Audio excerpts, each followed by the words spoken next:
My name is Joe Emerson, and I'll be your MC/moderator tonight.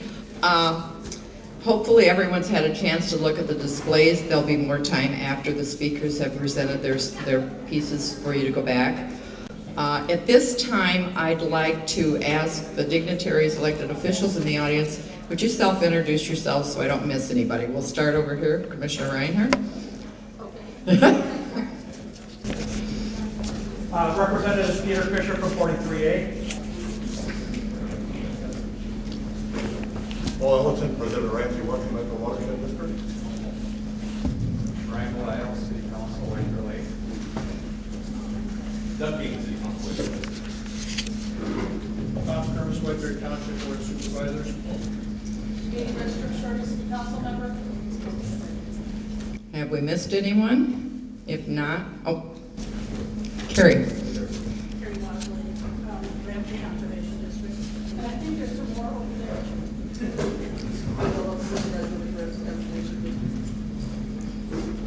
Thank you.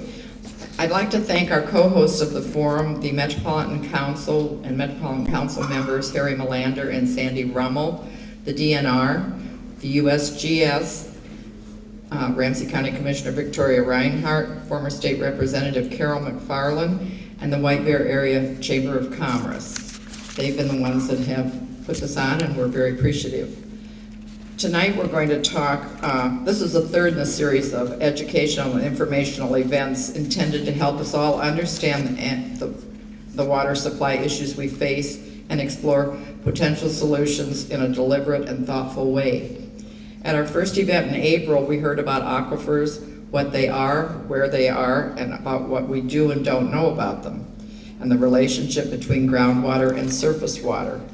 We heard that our current water practices are not sustainable, that we need to change course if we want to retain the water resources we currently enjoy and sustain us. At our second forum last month, we heard about recommended options for restoring the balance between water use and lake water levels. Among those options, augment White Bear Lake with local discharge water, augment White Bear Lake with surface water from St. Paul Regional Water Services, maximize the efficiency of well use, convert water use in the Northeast Metro from groundwater to surface water via St. Paul Regional Water Services. In addition, the Met Council talked about the next steps leading a study of water supply reliability and sustainability across the region. And more specifically to the Northeast Metro and White Bear Lake, the Met Council will conduct an engineering and feasibility study with an interim report due to the legislature in 2014. Tonight we're going to hear about conservation. Water conservation is critical to a sustainable water supply. It's something we can all participate in, and tonight we're going to hear about more steps we can take each and every day to conserve and protect our water resources. Many of you are familiar with the local efforts by the White Bear Area Chamber of Commerce and local businesses called Doing Our Part Saving the Lake, focusing on awareness and what the business community and residents can do to conserve water and help recharge our water supply, because every little bit helps, as we're going to hear. Before I introduce the presenters, I want to take a moment to thank you all for being engaged residents, for being willing to spend your evening learning about our water supply, and for your interest in finding a solution to the challenges we face. Tonight's presenters include Janice Holman from the Lake Level Resolution Committee.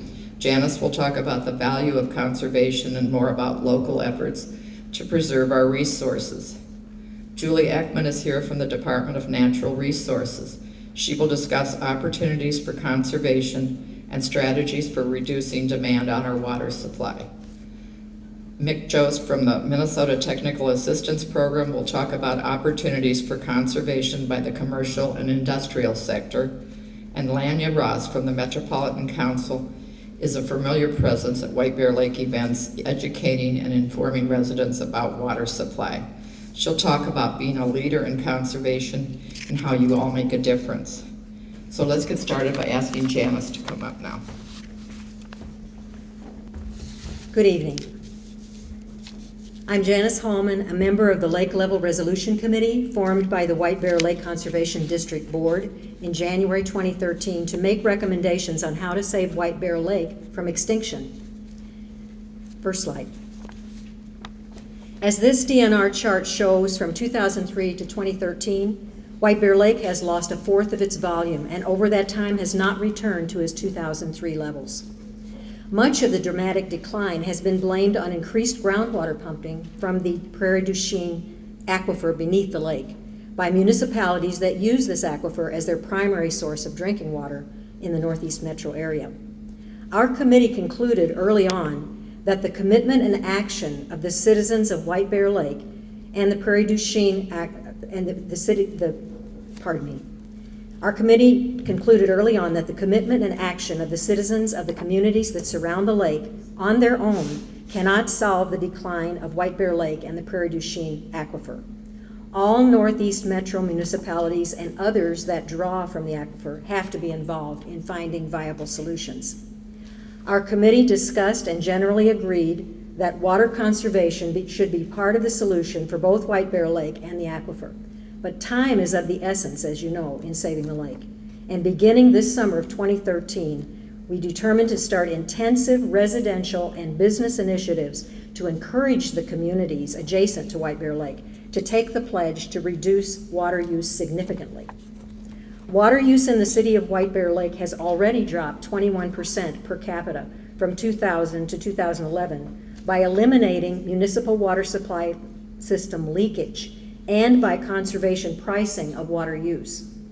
Last week, White Bear Township adopted a new 4-tier water conservation pricing system to reduce water use, and other communities are also working to reduce their water consumption through conservation pricing. Next slide. But does water conservation really work? There are literally thousands of water conservation success stories. We'll look at two. In 1980, the state of Massachusetts and Boston were drawing from their main water reservoir an unsustainable 325 million gallons per day. Massachusetts Water Resources System put in place an aggressive water conservation program around 1987 to basically repair leaks, retrofit 350,000 homes with efficient plumbing and low-flow fixtures, audit water use of large industries, increase public and school education about water conservation, and yes, raise water rates. 5 years later, in 1992, water use for Boston and Massachusetts dropped into the sustainable range as shown by this chart, and that's where the red line is. And by 2009 had dropped a whopping 43% to 200 million gallons per day. And now they sell surplus water to other users. Next slide. A great Minnesota example comes from our own St. Paul Regional Water Services. In 1988, customer demand for St. Paul water peaked at 58 million gallons per day. Increasing water conservation measures, coupled with a cultural shift away from extensive summer lawn watering, were largely responsible for a 25% decline in water use by 2012. St. Paul Water has more than adequate water supplies from the Mississippi River to raise the water level in White Bear Lake and provide drinking water to the Northeast metro municipalities. So absolutely, water conservation does work. Every drop we save and keep in the Prairie du Chien aquifer makes it more sustainable. Next slide. So who's been engaged? Who is engaged in saving the lake and saving the aquifer? We are very fortunate that many groups and individuals have been involved for some time in the Northeast metro area in trying to do this. First of all, the U.S. Geological Survey continues its research. The Metropolitan Council is planning for a sustainable water supply, and the Minnesota Department of Natural Resources is in the process of designating White Bear Lake as the first groundwater management area in Minnesota in order to effectively address water conservation and water allocation requirements. These three organizations, as well as others, have worked together to sponsor our Water Our Future forums this year to inform us with facts and trends about the sustainability of our water supply and to motivate citizens and businesses to be part of the solution. Our local legislators and lobbyists have worked effectively and vigorously to pass legislation for the big money to fund lake and aquifer studies. And White Bear Lake homeowners and White Bear Lake Restoration Group have been tenaciously engaged in saving the lake, as well as the White Bear Lake Conservation District, the communities around the lake, White Bear Press, and many concerned citizens. Next slide. Now our committee is reaching out to the rest of the stakeholders for the lake and the aquifer. And that's you and all those people out there. We need you. We need the Northeast Metro communities. We need all of you, and really all communities who draw water from the Prairie du Chien aquifer. Residents, businesses, and commercial enterprises, we need you to pledge to promote water reduction strategies. Residents are responsible for 80% of water use indoors and outdoors, so you're the key to our success. K-12 public and private schools, we need you. We need you to promote water conservation education every single year, aligned with community conservation goals. Our children are our future water conservation champions. And then print, radio, TV, social media, we need you. We need you to keep water conservation initiatives and activities on the front burner so that we can move, that you can inform and inspire the community to move to a sustainable water future. Next slide. The Lake Level Resolution Committee has a Market Fest booth for 3 nights to raise awareness and promote water conservation, where we give out conservation information, free toilet leak detection kits from the Minnesota Pollution Control Agency, and free 0.5 gallons per minute low-flow bathroom faucet aerators, which we're also doing that tonight. And then we're having a drawing for low-flow shower heads provided by the Conservation District and a low-flow toilet that was donated by Ferguson Bath in Montemedi with free installation by Paul the Plumber Carlson from White Bear Township. And you can also sign up for that tonight as well. Next slide. White Bear Area Chamber of Commerce, and they're also here tonight with a table down here, produced 4 videos to initiate a water conservation pledge program beginning with 30 businesses, and they're hoping to attract as many as 100 businesses willing to save the lake and the aquifer by doing their part. The Chamber has also started a Facebook page. Next slide. In conclusion, I'd like to give you a vision. On June 29th, my husband and I were walking across the Stone Arch Bridge in Minneapolis, and what I saw there took my breath away as the spray from the St. Anthony Falls filled the air and the awesome cascade of water thundered downriver. It's the Mississippi at flood stage. And right then, I had that vision of that water going into White Bear Lake. Brian DeSmet, who's an engineer and a chair of the Lake Level Resolution Committee, figured out the stats from the river gauge for St. Paul at that point. Next slide.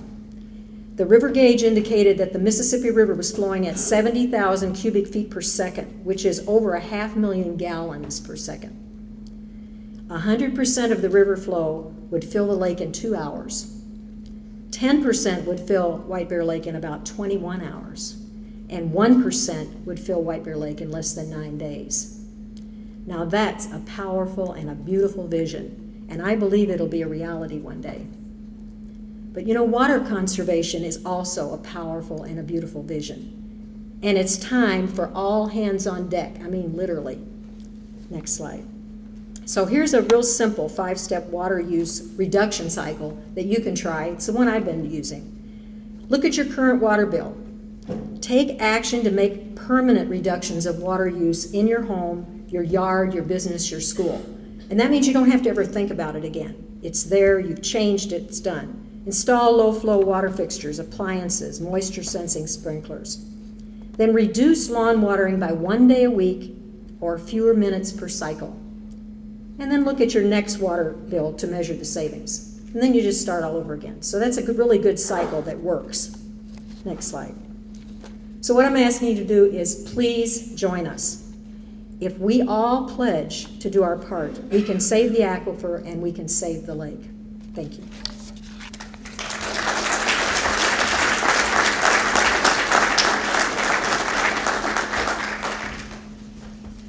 Thank you, Janice. Now I'll call on Julie Eckmark from the Department of Natural Resources.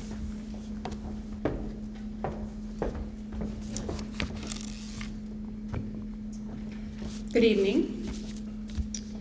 Before I start, I want to acknowledge that some of my slides tonight were created by the Met Council. And as Janice mentioned, DNR and Met Council, we work closely together and we share information back and forth.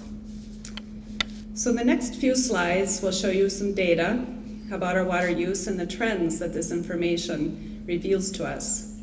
And then I think you'll see clearly why water conservation is so important. Then I'll talk a bit about what communities do in their water supply planning, and then I'll end with some ideas on what everybody can do. Just for perspective, 75% of the state's population rely on groundwater for their drinking water, with more than half the state's population relying on groundwater through municipal water supplies. Here's an illustration of water use grouped into main categories. Public supply is by far the largest use of water in Minnesota. This includes water for household uses, such as lawn watering too, and also it includes any businesses, schools, hospitals, anyone who's hooked up to the municipal water supply system. Industrial processing is another large group, and mining, water for mining is a big chunk of that, but it also includes things like food processing or paper milling. These are, again, businesses that have their own water supply. In the irrigation component, farming makes up the largest user in that group. But golf courses and landscaping is also included in that.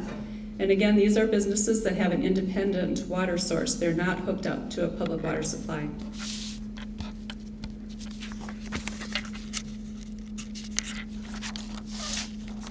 Where the previous slide showed 1 year's worth of information, this is another way to look at the data. This shows water use in those same groups, but shows how it changes over time.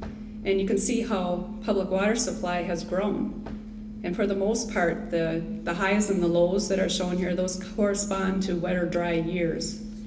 And then similarly for irrigation, farming and golf courses and landscaping, those uses fluctuate too, depending on precipitation. So the trend for both public supply and for farm irrigation is increasing.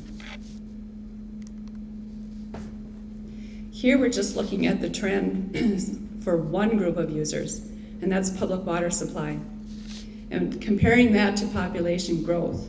The maroon bars are the public water supply use, and the blue lines are the population growth.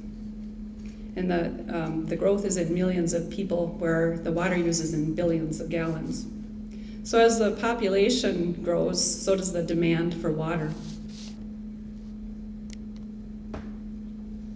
A very important water supply fact is that over half of Minnesota's population lives in the 7-county Twin Cities metropolitan area, and that's also about half of the municipal water demand. Surface water taken from the Mississippi River provides 30% of the total municipal supply in the metro area. And this is mainly for Minneapolis and St. Paul and the communities that they include in their supply system. And then people in the rest of the metro area, they depend on groundwater. On this slide, the red bars show that the reliance on surface water has decreased, while the reliance on groundwater has increased, and that's shown with the blue bars. Until the end of the 1970s, surface water from the Mississippi River, that's in the red bars, was the main source of water supply in the metro area. But since the 80s, the reliance on groundwater has increased to meet water needs mainly for the newly developed areas in the suburbs. Now zeroing into the Northeast metro communities, about 80% of the municipal water use is for residential purposes. While over the year, most residential water is used indoors, during the summer, residential use increases by half again as much for outdoor uses, and that's primarily to cover lawn watering. While we have little data about the indoor use of water in metropolitan communities, typical indoor water use has been estimated by the American Water Works Association, as shown in this slide. Typically, toilet flushing accounts for the most water used inside the home, followed by washing clothes, but leaky faucets, can also account for a large amount of indoor water use. Now this slide compares water use in the metro area with the rest of the state. The metro area is shown in red and has a greater increase in the summer months. That's towards the middle to the right of the chart. And the rest of the state, shown in blue, shows a smaller increase during the summer. So we need to find ways to reduce this dramatic increase in water use during the summer.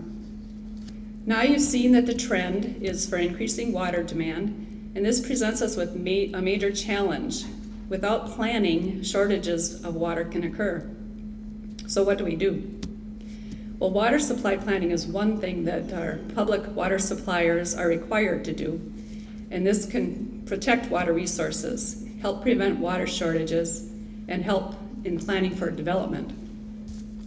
Through this process, public water suppliers plan carefully how they will reach goals to reduce peak demands for water and encourage water conservation. Shown here are current benchmarks that public water suppliers aim for in their water supply planning process. Losing less than 10% of the water pumped, reducing the peak summer use so that it's no more than 2.6 times the average daily use during the winter, and implementing water conservation education incentives so that the average daily residential use is less than 75 gallons per person per day. Overall, the per person water use should decline.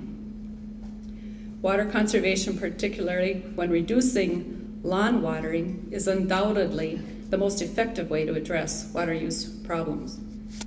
Also, the benefits of conservation can be felt in the community budgets and also in your users' water bills. A particularly significant example is that through water conservation, you might be able to reduce or eliminate the need to build more infrastructure and water treatment facilities, and therefore avoiding the costs for those.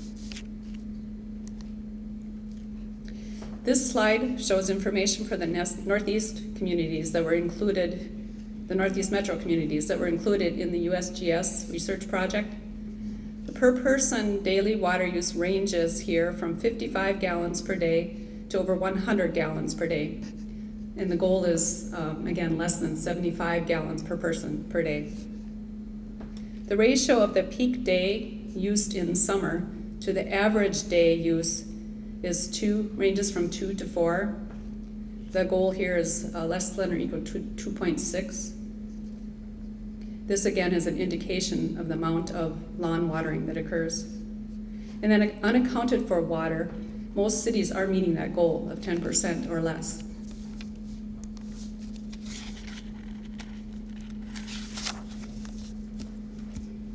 The potential for reducing water use is significant if everybody does their part. In this slide, the current use column shows that communities in the Northeast Metro are using about 3 billion gallons of water per year. Research has been done to quantify a potential water use reduction using available, cost-effective measures, suggesting that in the Northeast Metro, we could reduce water use by around 35% overall. This would be a reduction of more than 1 billion gallons of water per year.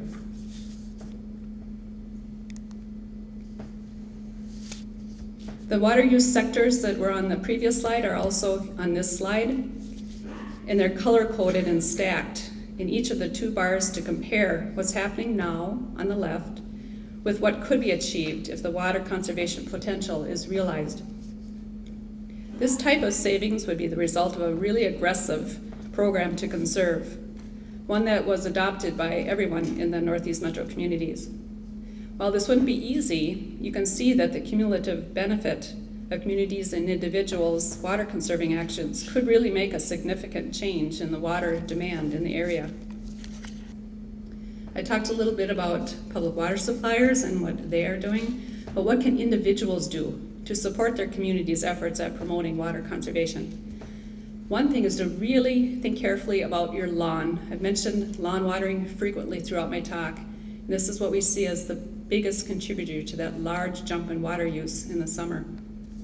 So can you alter your landscaping so that you have less lawn to water? Or maybe you can switch out some of the grass with drought tolerance plants and shrubs. And And if you have to water, make sure that you do it correctly.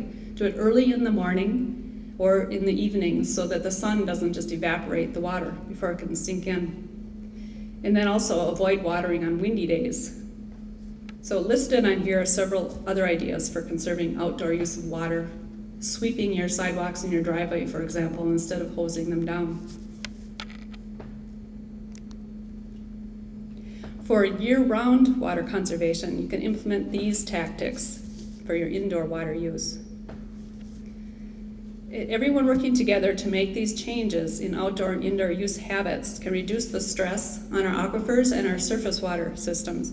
And this can result in a sustainable water supply so that not only will we have the water we need today, but we can also ensure that our future needs can be met. Thank you.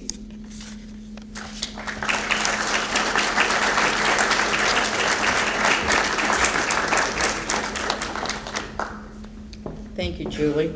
Now Mick Jost from the Minnesota Technical Assistance Program will come up and tell us how the industry can work on this.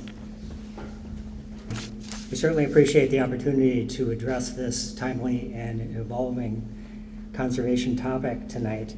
I'd like to take a minute to talk about MnTAP and how we can provide resources in this effort. Then we'll speak a bit about the industrial environment, and then give you a heads up about summer project work that we will be completing shortly. MnTAP major mission is really all about waste prevention and pollution prevention, eliminating waste at the source. So the idea of conserving resources and while maintaining business vitality is really completely aligned with our assistance efforts. We are a grant program at the School of Public Health at the University of Minnesota in Environmental Health Sciences. We're supported largely by the Minnesota Pollution Control Agency. We provide free and non-regulatory business and industry assistance for their environmental challenges. And assistance comes in a wide variety of forms, including our long-standing summer intern program, which I will get to in a few minutes. So industry has a number of challenges dealing with water that may be different from our residential settings. They're interested in the supply, the quantity as well as the quantity. They have treatment technologies that may be needed for what they are doing in business. Things like softened water or reverse osmosis, those kinds of process examples. Different kinds of ultrafiltration. And with that becomes an issue with their added capital and expensive chemistries that they may have to be engaged in order to treat that water. They've got discharge limits on what they can send to the Metropolitan Council system or outstate to the publicly owned treatment works in their communities. And really, if you think about it, they've got an embedded energy component as well, because oftentimes they have to pump the water throughout the facility and again use these treatment technologies. And maintenance priorities may not often include water conservation. So let's take the perspective of looking at water use in where we might work, either as business owners or as employees. I'd like to illustrate two major industrial uses, including process washing and rinsing and process cooling. Let's say you're operating a paint line or a metal finishing and plating line, and you have oils and greases and other manufacturing lubricants that need to come off of your parts in order to get them properly prepared for painting, so there's a good adhesion and appearance, that kind of thing. In a countercurrent rinse reuse situation, if you can picture a wash line moving parts that you're working on from left to right, the water in the rinse tanks typically moves counter to the flow of parts from right to left. And what that does is allows the workpiece to be rinsed in the least pure water first and the cleanest water last. And again, as it's shown in the slide, there's a tremendous reduction in water use with that application of that process. Evaporative cooling, cooling towers. The purpose really is to eliminate heat from things like furnaces or ovens, power switchgear, that kind of thing. You may have seen these units either on rooftops in local industry or in the back portion of the facility. And there are two different kinds. Evaporative cooling, as you might imagine, evaporates the water and allows that heat exchange to take place. But because it's an open system, because it is exposed to the air, there's a lot of biological activity. And with that, there is a need for cleaning and flushing that system routinely. It doesn't show up real well in the slide, but the sump perhaps would be something that you would have to routinely flush, and that is a large portion of the water use there. So an alternative could be dry cooling, where think about your radiator in your car. It's essentially a closed system where the fluids are circulated and the heat is exchanged, but there's no loss of water or other fluids based on that. And in the slide, it shows that in one case we're aware of that right away with a switch to a dry cooling system, there is an immediate savings of 500,000 gallons of water in a foundry we have worked with. So more on a practical scale, a number of things, including things that Julie had mentioned, to use dry cleanup. Certainly use a broom instead of a hose, that kind of thing. Applying pressure can often be more effective than applying volume. And how the pressure is applied. Think of your garden hose at home. You have a number of ways of doing work with that. Do you need a single point of stream, or would it be better to have a broader fan pattern to do the work you need to do? Automation. Typical in industry with automatic shutoffs, timers, that kind of thing. And training. Are you getting the newest employees the proper training and information so they have understanding of the corporate and company water conservation priorities? And I don't think we can avoid talking about employee engagement, letting them understand the full extent of the impact of the water use, the full cost of the supply, the permit, what the facility has to go through to treat the water, the discharge and compliance related issues. And this slide would suggest that employees and leadership need to be asking why about questions related to water conservation. If you start asking why in the workplace with examples like this, you can get at root cause of what might be going on with respect to water use. And it involves other things too. It involves energy. If there's hot water that's being expended, are there places to use hot water elsewhere in the facility nearby? Should there be valves installed based on leaving things on during breaks or leaving things on during lunch? Can washing in our cafeteria line be more effective? So I mentioned our intern program, which we conduct every summer. We actually have 10 projects this year. This is a list of 4 that are highly focused in water conservation. And actually out of the 10 this year, 8 of the 10 have water conservation aspects.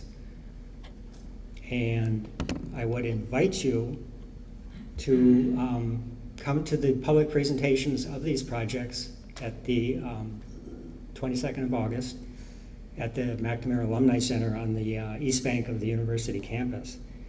You'll be hearing about each project in about a 15-minute presentation, looking at what the students found and what kinds of potential opportunities there are for really large-scale industrial water conservation. It's been a banner year for water-related projects at our program, and it fits well. In 2010, the UN declared 2013 as the year of water stewardship. So it's interesting that coalesced that way. We do have other success stories and resources at our display. And as this campaign moves forward, we're ready to support the business and industry applying our expertise and assistance to the water conservation challenge in the Northeast Metro. Thank you.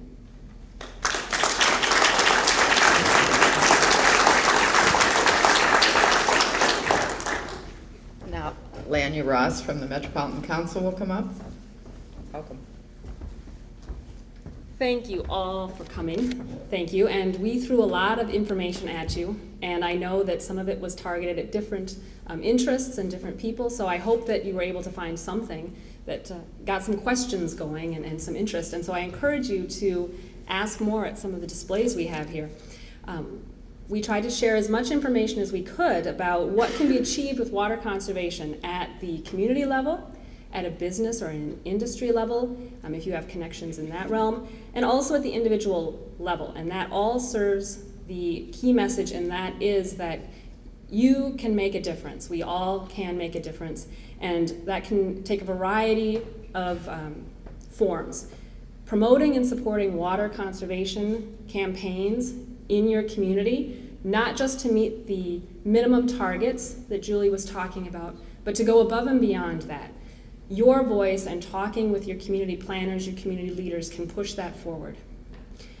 You have the opportunity to leave here and to start leveraging the resources like MinTap and like some of the other resources you have available here to invest in water conservation at your business, in your industry, at your place of employment. And also to simply just go and continue to make water-wise decisions at home, at your office, and at your schools. I had to put a picture of Janice up here because I was with her at the first water conservation booth at Market Fest, and we had a great time. Witnessed the world's longest ice cream sundae. I don't know who else was there to enjoy that. It was great. But I wanted to throw this up here just to illustrate that when we're talking about water conservation, it's already started. Your neighbors have started, you have started. At the Market Fest celebration event I attended, we gave out 94 faucet aerators, and 44 people entered the raffle for the free shower heads and the low-flow toilet. The numbers grew at the Market Fest event on the 11th, and they will continue to grow on the 25th at the last water conservation booth at Market Fest. So at the end of this campaign, this one campaign, when these fixtures are installed, over 6 million gallons of water will have been saved this year and every year going forward. This is a relatively small and focused campaign with dedicated people manning this booth. Join in. Talk to the experts on display at these tables. Ask questions. Take away some idea from this event. That's my hope, is that you'll take away some idea, more than one, and go home and implement it, and then talk about it and get somebody else to do the same. Examples of things you can do exist. Obviously, we have some great examples at these tables. You have some great examples in your communities here, but also there are examples throughout the region. Learn what your neighbors are doing. Ask them what works and what doesn't work. There are some great examples of, we tried this, that was not worth our time. We can learn from that too. The city of Woodbury is just a nice example I like to throw up. They recently took a new approach to water conservation, and they toughened their enforcement of water conservation, adding some high volume penalties, but also doing a lot more education about water conservation. And the result for them was a reduction in per capita water use of approximately 20%. So again, a very substantial reduction using some different methods. There are examples of the value of water conservation at the smaller scale too. Mick was talking about some of these. I like this example of advanced circuits in Roseville. There are many others. Go to the table and learn some more details. They went through a process of first installing flow meters and then using that information to help them optimize flow sensors and improve their operating procedures and maintenance procedures. And the result was that they cut water flow by almost 11 million gallons per year, very substantial savings. They also saved almost $40,000 per year and avoided a sewer access charge of $225,000. So the value of conservation goes beyond even just the value of saving that water, which we know is very high. And I would like to say on a day as hot as today, I really see the value of White Bear Lake and all the other lakes in the Northeast Metro.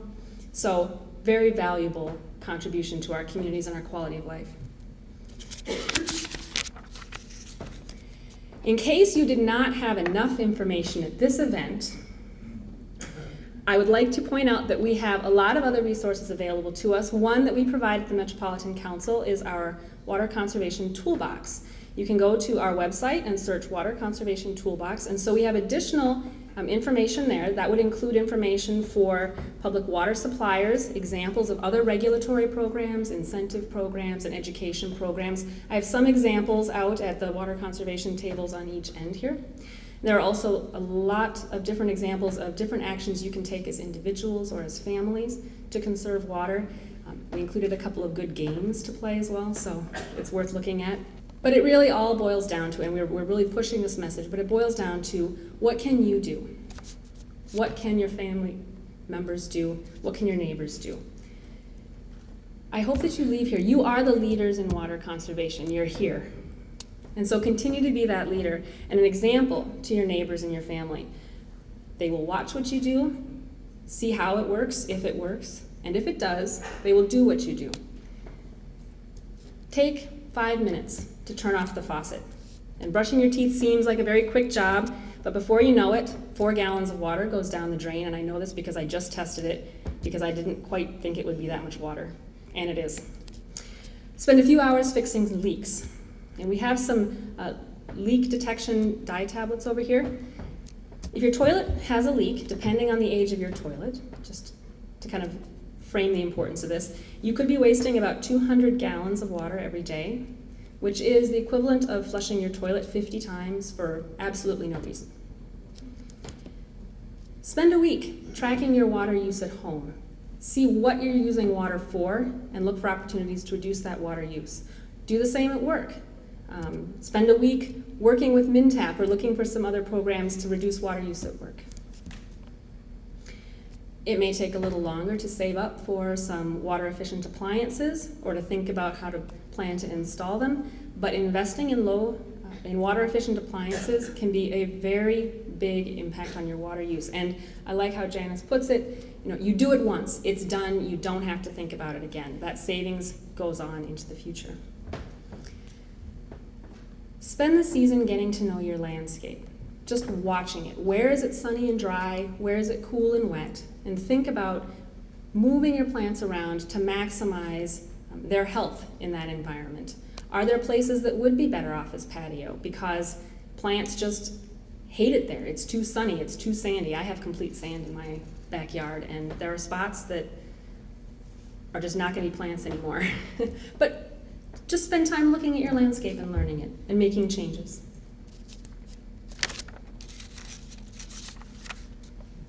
All of these changes together seem like small individual actions, but I hope that the information that we've given you illustrates that when you put them all together, they add up to a very significant difference in the water resources in the Northeast Metro. And all of this is with the goal of sustainable water use. But what does that really mean? That means sustainable living, sustainable quality of life. We want to make sure that those resources that we value, the quality of life in our homes, White Bear Lake, the other lakes and wetlands around us that make our communities beautiful, stay there. And so thank you for this opportunity. Thank you for coming. And I hope that you pepper all of us with more questions.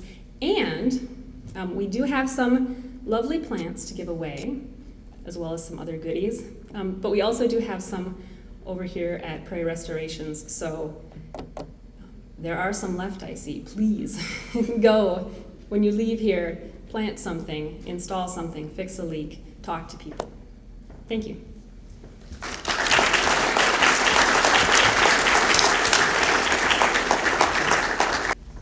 Thank you, Lana. I'd like to thank all the presenters. They'll be on hand once we break up here for you to ask questions, and I would encourage you to go to all the displays. There's some really great ideas out there, so take advantage of them while you're here.